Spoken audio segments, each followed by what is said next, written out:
I pledge allegiance to the flag of the United States of America and to the republic for which it stands, one nation, under God, indivisible, with liberty and justice for all. Good evening. Roll call, please, Jill. Commissioner Bozak, Here. Commissioner Enslin, Here. Commissioner Lally, Commissioner McCart, Here. Commissioner Tumblin, Here. Commissioner Redmond. Couple of minutes from October 11th, 2023. I'll make a motion to approve. I second it. Any discussion? Roll call, please. Commissioner Tumblin, Yes. Commissioner Enslin, Yes. Commissioner McCart, Yes. Commissioner Bozak. Yes. Commissioner reports. Is that in the traffic plan? No, everybody's good. Jane's not here today. All right, Clay. As I believe all of you know from an email I sent last month, but I guess just for the minutes and for the record, I spoke with the attorney, senior counsel for BP, Susan Livendahl, Livendahl, regarding the invoice from BP, which had overages on it, amounts in excess of what was agreed to. And after speaking with her, she agreed that BP would lift all holds on permits for projects. They would send a revised invoice for $229,566. And they would send documentation supporting the overage costs and the expenses. She said that BP acknowledged that they failed to follow the terms of the agreement regarding the change order. And they are hopeful that the town and RDC will consider paying some or all of the overage, not the 17.5% overhead of $65,000 and change. And she understands the town may decline. And said that BP would not pursue litigation or take other steps to collect amounts beyond that $229,566. And I sent those invoices with the figures. I don't know if we received an updated invoice for that original amount. I told her that the town council and RDC wasn't meeting until tonight. So that's, I guess, for your knowledge and presumably consideration if any amounts over that $229,566 once you want to pay that. I believe that would be paid.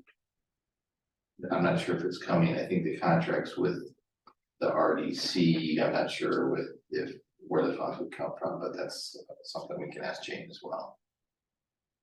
Okay, so what we need to do is make a recommendation to the town council on whether or not we want to pay any of the overage, or if we just want to direct the clerk treasurer to pay the updated invoice for the original amount.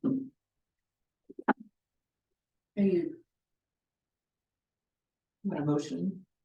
Do we have a motion for that, or we just need to discuss? I would say if you certainly want to discuss it and then vote on what you want the recommendation to the council to be. Okay.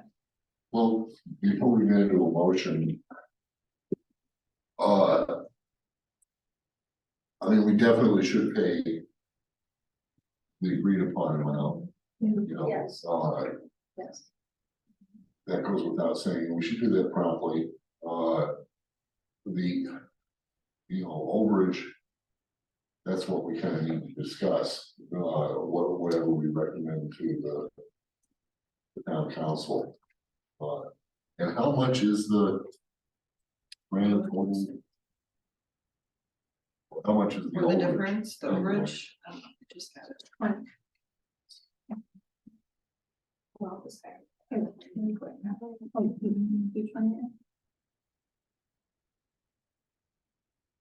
$65,281. What is it? $65,000. That's just the BP administrative overhead fee, there's an Oh. additional amount. I thought that that's low. um, I thought it was a bigger window. Wait a minute, let me go back. for these Sorry, I don't know. No, you're good. I don't know. I don't feel it.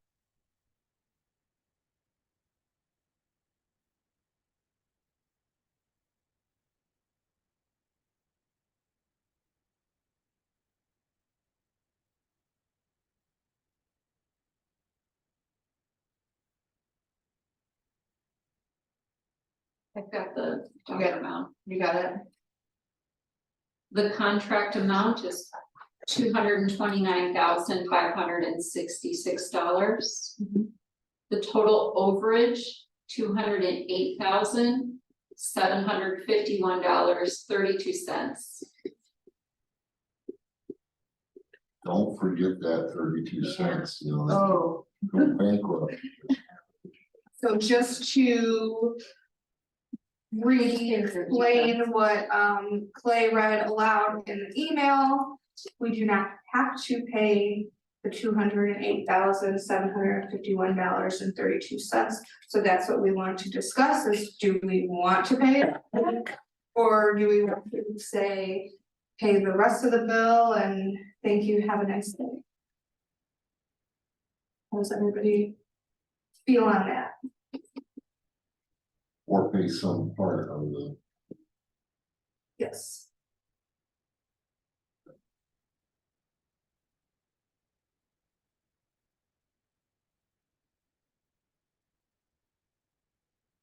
Yeah, I know.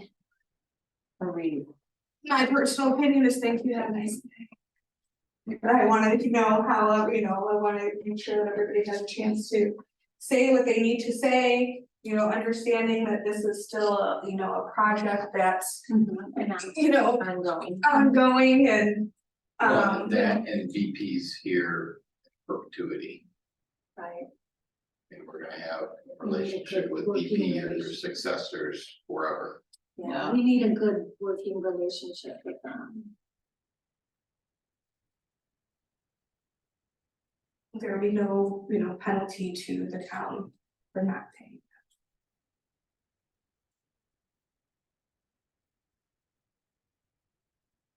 well, no legal penalty. Make life pretty miserable. Two-way street. Well, but And I acknowledge that I didn't get the indication, certainly from speaking with the attorney that I did, that there was any intention. She was pretty conciliatory.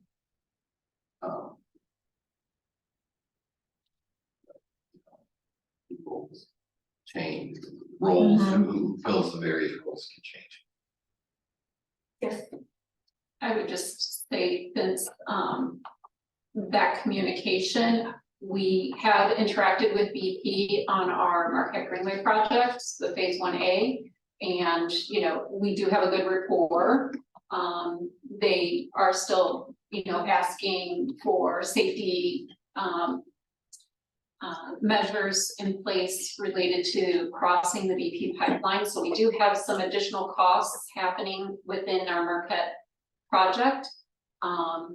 But again, these were not things that are above and beyond what is these aren't unexpected requests, safety measures that are being asked. Should have been some things that our engineering team that had done, should have done a couple months ago.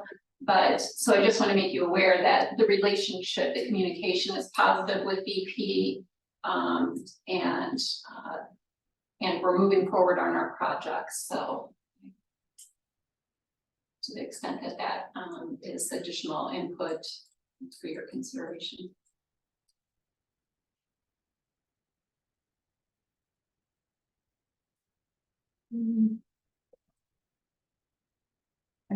I'm gonna throw that apart later, like, I wanna say sorry, you broke contract at the same time. I wanna keep the relationship we have with them. So do we just pay like a percentage of that?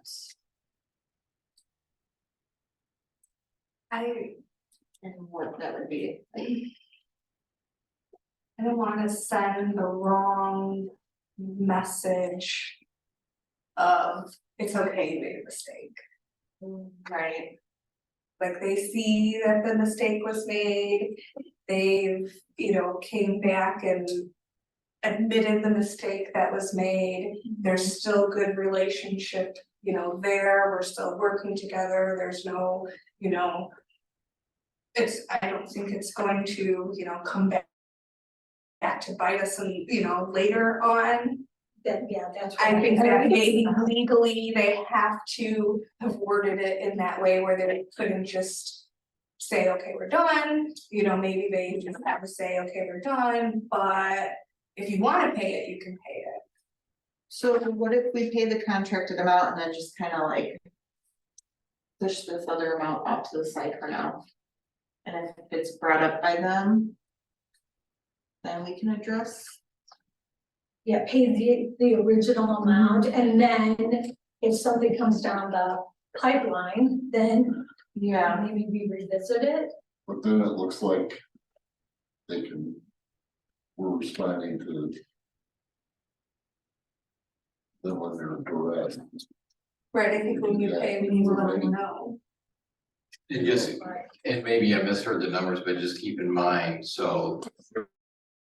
The cost incurred was the 373,036,02. Their overhead is 17.5%. They're not expecting anything on it, so the difference Oh. is about.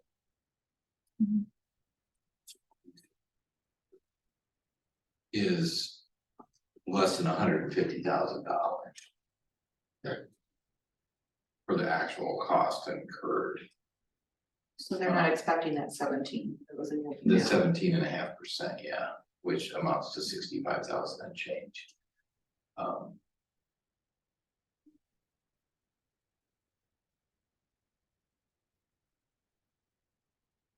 Yes. So, the need for the pipe replacement is because we wanted to put a road over a section of the pipeline.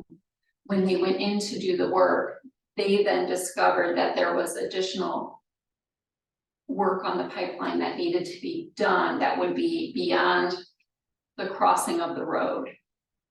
So again, part of your, just wanna share that the contract amount covers what was the original scope of work, which was to build the road across the pipeline. Once they got in and moved dirt out of the way, they discovered they had a larger Right, but the issue But is the communication that was not Yeah. there, so. right, and communication is I think we have open communication now on our projects. So I don't think that this kind of issue will happen again in our immediate projects. That does put a different light on. If we were paying for reinforcement for a road, crossing their pipeline, not for them to do maintenance. Right. 150 feet on either side of that crossing. Our only interest is crossing the pipe. And our Westport project had advanced close to development. We're nearing development finance when that decision was made that we needed to redesign the roadway. So it did result in part of the delay in the overall Westport project. So there are some other inherent costs that the town has incurred Well, we changed to the meet project. requirements. I mean, Yeah. we only have one road. Yeah. Now, we're going to cross twice. That's right. And we had to abandon that because this was so darn expensive.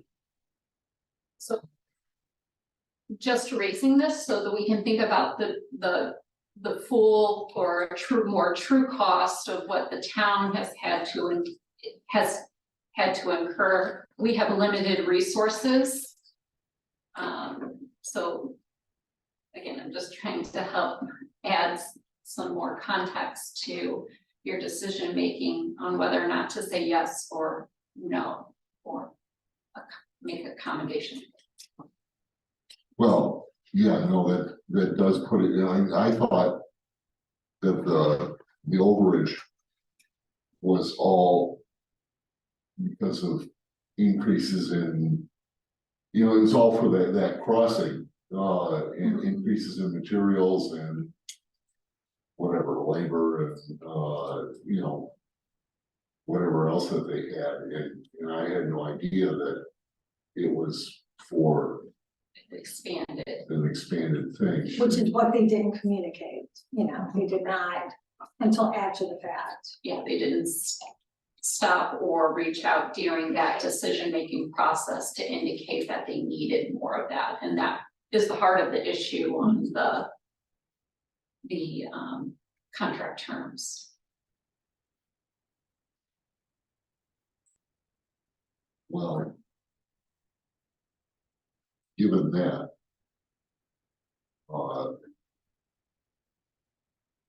I think we should just we should recommend to the town council, Are you making a motion?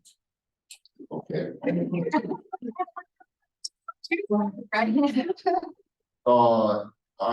recommend that we pay the contract amount and no further amount. I will second that. For discussion. Roll call please, Jill. Commissioner Ensland, Yes, Commissioner Tevlin, Yes, Commissioner McCarr, Yes, Commissioner Bozak. Oh, yes. All right, that is a big one.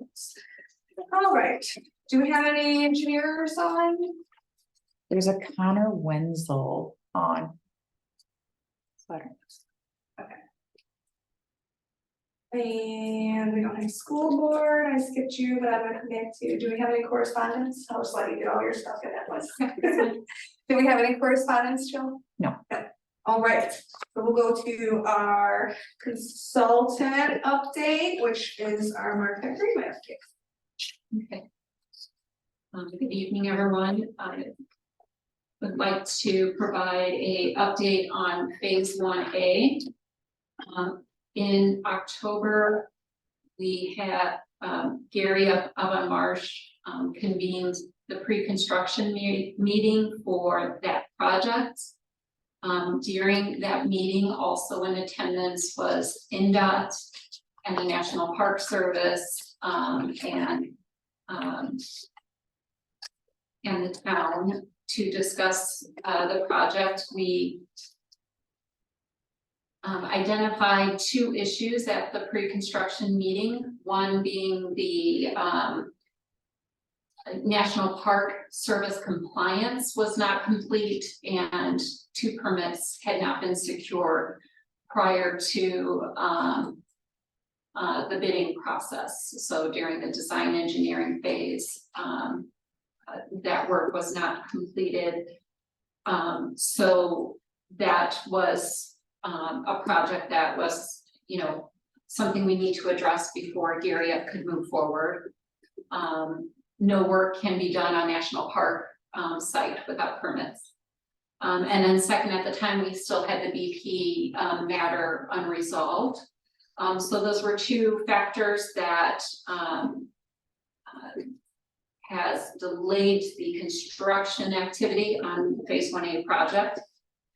After the pre-construction meeting, the National Park Service convened at the site and did a walking tour so that we could identify the center line of the trail and just revisit the trees and fauna along the trail to make sure, as part of the environmental compliance work we would be doing, that we were in agreement on what impacts, if any, the trail would have.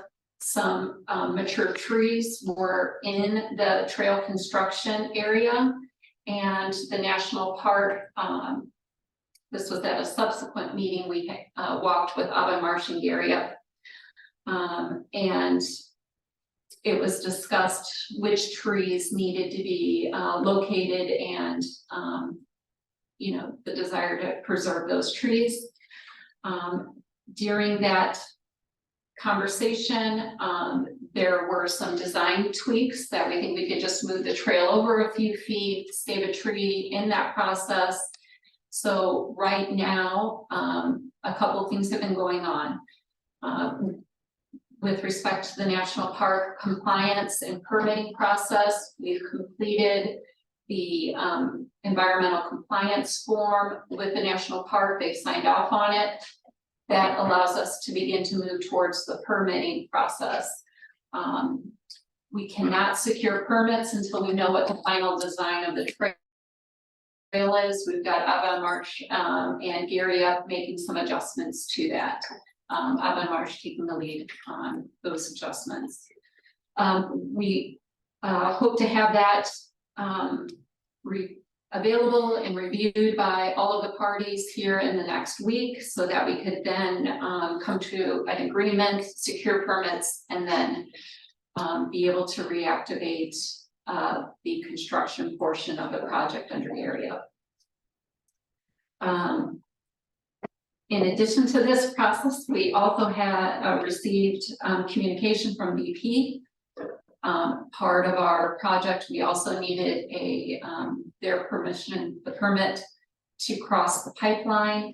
They have asked that an air bridge be installed.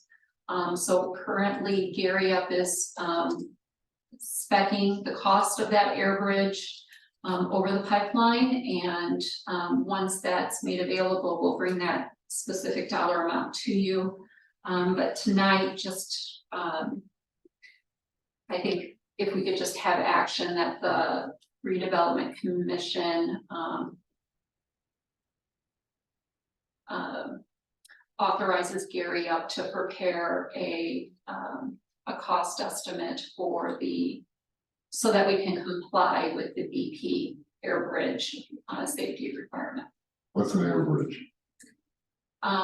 It's a structure that's basically a hump over the pipeline that will reinforce protecting the pipeline from the heavy equipment that will be going over it. So all of the tree service, when they bring out the trucks and the equipment to begin moving soils and things like that, the pipeline will be protected. Again, those are soft soils out there and things like that. So this isn't gonna just be a bridge for bicycles and the occasional golf cart. No, this is just temporary construction bridge. Oh, okay. Yeah. To protect the equipment. We already have the design of what, you know, the trail will be, you know, for bike use, but with the heavier weighted trucks and equipment, there needs to be added protection to that, to the crossway. Yeah. Okay. And again, this is something that should have been designed into the project at an earlier stage. So with that, We need a motion. we need a motion for that, but just to. What does SEH have to say about these two missed permits that they were responsible for? They're not on the meeting or anything, right? Nobody from SEH. Yeah, I have not had direct communication with SEH staff. Currently, they're not under contract with Burns Harbor for this particular project. I've just been, you know, kind of managing the set of issues with the project team.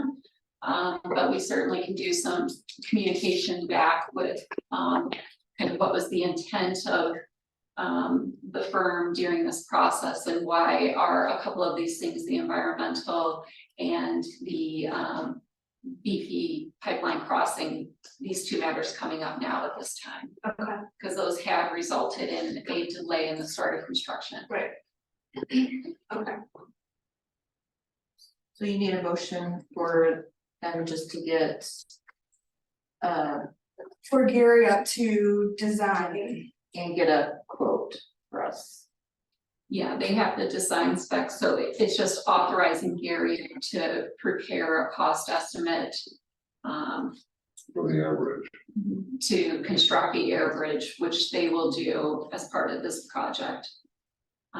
They just couldn't pull the numbers together for tonight's meeting, so I don't have a not to exceed amount or anything like that, but it'll just go through the regular process of like a change order approval, essentially.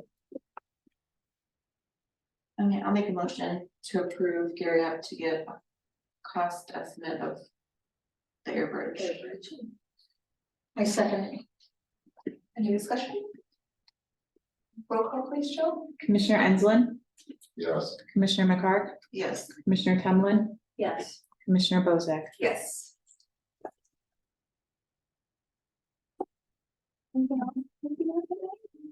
I can just quickly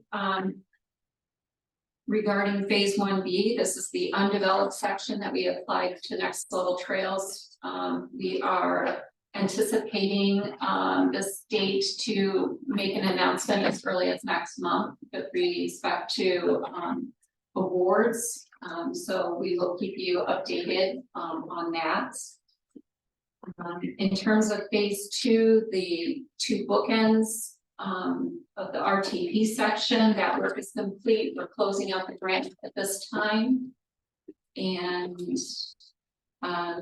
in speaking with Ava Mersch regarding the phase 2 Westport, the center section of the trail, we will be initiating the bids. Again, now that the BP matters resolved there, we can move forward with getting design for that section approved and moving out to bid after the first of the year. So that's the game plan, bringing that project into construction right around the time, hopefully, that the phase 1A would be moving into construction in the spring. Okay. And then just, I received word from the Northwest Indiana Paddlers Association. They are reporting that the kayak launch at the end of State Road 1, at the bridge at State Road 149 and Westport Road,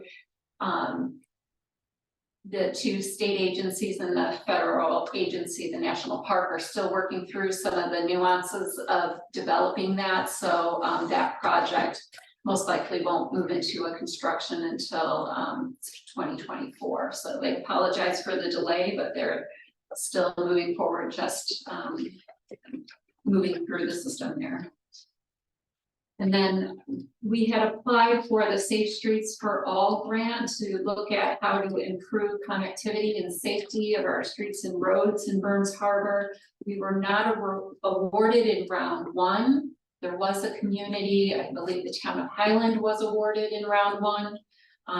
There is a second round of planning grants, I think in December, so there's still a potential for that. So we will give you that update next month as well. Okay. That concludes the report. All right. No new business. Approval of claims register. make a motion to approve. Second. Discussion. Roll call please, Joe. Commissioner Tumlin, yes, Commissioner Enslin, yes, Commissioner McCark, Yes, Commissioner Levy, Yes. Commissioner Bozak. Yes. Approval of the financial report for the month of October 2023. make a motion to approve. sorry, Discussion. Roll call please. Commissioner McCark, Yes, Commissioner Levy, Yes. Commissioner Enslin, yes, Commissioner Tumlin, yes. Commissioner Bozak. Yes. Good of the order, anything else from anybody? From anybody? audience. Jack, do you have anything? Yeah.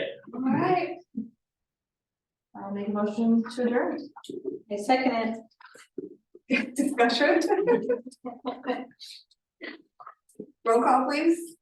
Commissioner Tumlin, it, yes. Commissioner Levy, Yes. Commissioner Enslin, yes. Commissioner McCark, Yes. Commissioner Bozak. Yes. Thank you all.